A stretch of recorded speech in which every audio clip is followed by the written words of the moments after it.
ബംഗ്ലാദേശിൽ വലിയ രീതിയിലുള്ള അരക്ഷിതാവസ്ഥ നിലനിൽക്കുന്ന ഈ സമയത്ത് ബംഗ്ലാദേശിൽ ഏത് നിമിഷം വേണമെങ്കിലും വലിയ രീതിയിലുള്ള ഒരു പട്ടാള അട്ടിമറി ഉണ്ടാകാമെന്ന് കണക്കാക്കപ്പെടുന്ന ഈ സമയത്ത് ബംഗ്ലാദേശിൽ അവിടെ ഒരു പ്രക്ഷോഭം കൂടെ പൊട്ടിപ്പുറപ്പെട്ടിരിക്കുന്നു എന്നുള്ള റിപ്പോർട്ടുകളാണ് പുറത്തു വന്നിരിക്കുന്നത്.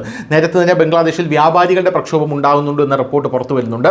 വ്യാപാരികളെ അനധികൃതമായി യൂനിസ് സർക്കാർ പീഡിപ്പിക്കുന്നു എന്നാണ് അവർ പറഞ്ഞുകൊണ്ടിരിക്കുന്നത്. സാമ്പത്തികമായിട്ടും സൈനികമായിട്ടുമൊക്കെ തകർന്ന് തരിപ്പണമായി നിൽക്കുന്ന ഒരു രാജ്യമാണ് ബംഗ്ലാദേശ് എന്ന് പറയുന്നത്. ആ രാജ്യത്ത് ഇപ്പോൾ ജനങ്ങൾ കൂടെ തെരുവിൽ ഇറങ്ങി പ്രക്ഷോഭം നടത്തുന്നു എന്ന റിപ്പോർട്ടുകളാണ് പുറത്തു വന്നിട്ടുള്ളത്. നമുക്കറിയാം, ഷേഖ് ഹസീന പുറത്തു പോകുന്നതിന് മുമ്പും ഒരു വിദ്യാർത്ഥി പ്രക്ഷോഭം അവിടെ ഉണ്ടായിട്ടുണ്ട്.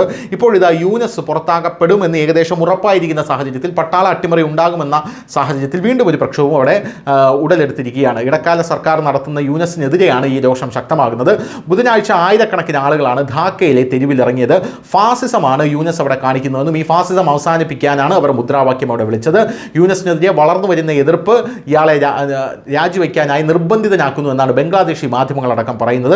മുൻ ബംഗ്ലാദേശ് പ്രധാനമന്ത്രി ബീഗം ഖാലിദ് സിയയുടെ പാർട്ടിയായിട്ടുള്ള BNP ആണ് ഈ പ്രതിഷേധം ആരംഭിച്ചു വെച്ചത്. പിന്നീട് അത് വലിയൊരു ജനകീയ പ്രതിഷേധമായി മാറുകയായിരുന്നു.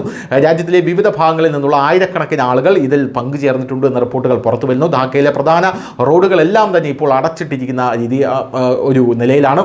യൂനിസിനെ അദ്ദേഹത്തിൻ്റെ സ്ഥാനത്ത് നിന്ന് മാറ്റണമെന്ന് അവർ പ്രക്ഷോഭം നടത്തുന്നുണ്ട്. ബംഗ്ലാദേശ് നാഷണലിസ്റ്റ് പാർട്ടിയുടെ ഒരു റാലിയിൽ പൊതു തിരഞ്ഞെടുപ്പ് ഉടൻ നടത്തണം എന്നും പറയുന്നുണ്ട്. ഈ വർഷം അവസാനത്തോടെ തിരഞ്ഞെടുപ്പ് നടക്കാനാണ് സാധ്യത എന്നുള്ള റിപ്പോർട്ടുകളാണ് പുറത്തു വരുന്നത്. എന്തായാലും മറുവശത്ത് കഴിഞ്ഞ കുറച്ച് ദിവസങ്ങളായി മുഹമ്മദ് യൂനിസ് രാജിവെക്കുന്നതിനെക്കുറിച്ച് സംസാരിച്ചുകൊണ്ടിരിക്കുകയാണ്. ഇതിനിടയിൽ പട്ടാള അട്ടിമറി ഉണ്ടാകുമെന്ന സൂചനയും പുറത്തു വരുന്നു. News desk, news India Malayalam.